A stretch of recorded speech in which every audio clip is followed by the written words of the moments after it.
Hello, beautiful friends. It is time for me to go ahead and unwrap book number 2 of my Advent Calendar challenge for the month of December. Now, really quickly, just in case you did not see my post under the community tab, which I made prior to the start of the month of December, unfortunately, for the first time in 4 years, I'm going to be unable to meet my commitment of 25 videos in 25 days for Bookmas. That greatly saddens me because even though Bookmas is a huge challenge for me, I enjoy the challenge and I especially love the engagement that I get during Bookmas. But unfortunately, because I was still gone away from my trip during a time when I would be greatly prepping for Bookmas, and now I have to also catch up on everything that didn't get done while I was away. In combination with that, there were some things that happened immediately after the trip that I had to go do, time commitments that interrupted when I would normally be filming and editing. Unfortunately, all of that has kind of made it impossible for me to meet 25 videos in 25 days. However, Bookmas is still happening. I am going to be doing what a lot of other booktubers do, and I'm going to be doing kind of like a video every other day. So you should be receiving 12 or 13 videos in 25 days, more if time permits. And then in between, I am going to be unwrapping my Bookish Advent Calendar. In the first Bookmas video, which should have just gone live yesterday, I did mention that I wasn't quite sure how I was going to do the unwrapping of the books because I wasn't going to be doing weekly or bi-weekly vlogs for Bookmas this year. So I am going to go ahead and do these short little videos unwrapping the books. I'm not posting these as actual shorts because you basically have to do them on your phone. And at this point, I no longer film on my phone. I don't even have a way to hold up my phone unless I'm holding it with my hand. And it would be really impossible for me to unwrap the books while trying to film on my phone. So we're just going to go ahead and do these short little videos, which I kind of like anyway because they are less rushed. So they're going to be super quick, but they're going to be longer than a short. So you will still technically be getting 25 videos in 25 days, but only 12 or 13 of them are going to be formal long form content and the rest are going to be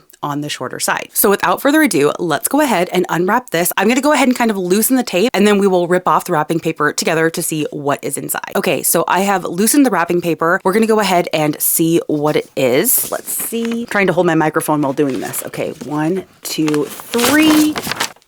Ooh, The Elements by John Boyne. So funny story is that I actually just picked up a beautiful special edition of this in a Waterstones in the UK, but I'm very happy to have this one as well because I was really looking forward to reading this. I read my first book by John Boyne earlier this year when I was doing the project of reading Book of the Year finalists from Book of the Month, and I really enjoyed it. It was definitely on the longer side. It was a literary tale, but I had a great time with it and I really appreciated the messages and I loved the writing, and so that made me want to explore more from John Boyne. Now, my understanding of this is that this is actually a combination of 4 short stories, each short story named after each one of the elements. And again, I'm really excited to get into this. Let me read what it's about. Oh, and I actually have a gift note in here, and this was a gift from my patron, Andrea. Thank you so much, Andrea, for this lovely gift. I'm so happy to have it. Although I believe that this is about 500 pages and trying to read this in 2 days is going to be fun. In The Elements, acclaimed Irish novelist John Boyne has created an epic saga that weaves together 4 interconnected narratives, each representing a different perspective on crime: the enabler, the accomplice, the perpetrator, and the victim. The narrative follows a mother escaping her past on a remote island off the coast of Ireland, a young soccer star facing a trial, a successful surgeon grappling with her own childhood trauma, and a father on a transformative journey with his son. Each is connected to the next, and as the story unfolds, their lives intersect in unimaginable ways, challenging readers to confront their own conceptions of guilt and innocence at every step. Boyne's most ambitious work yet, The Elements is both an enthralling drama and a moving investigation of how and why we allow evil to occur. Amid the wildly engrossing storytelling, the book ultimately asks, what would you do when faced with the unthinkable? I'm not sure if this is something I would normally try to tackle during the holiday season, but I am definitely going to get the audiobook and just vibe. So thank you again, Andrea, for this wonderful gift, and I am looking forward to getting to it. It will be the next book that I read after finishing Ask for Andrea, so very excited about this one.